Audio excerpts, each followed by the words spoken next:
Hey, hello guys, it's How to Tech Simplified back again with another easy tutorial, and today I'm going to show you how to lower the in-game volume of your friend's microphone. So let's say you're playing a Steam game and the microphone of your friends is really loud and you need to lower their mics. Now the first step that you want to take is open up your Steam application. Now inside your Steam application you go to the top left corner where Steam appears. From there you head down to the settings, and inside the settings you scroll all the way down till you find the voice tab. And inside the voice tab you see a load of options.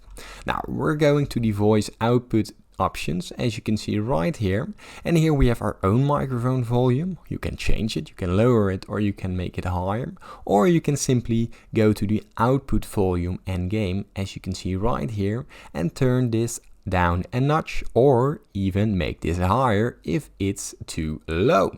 Now from there you can easily change the sound of your friends and your own microphone and lower the volume. Now if you still get any other questions regarding this tutorial, or if this tutorial has helped you, please leave it in the comments down below.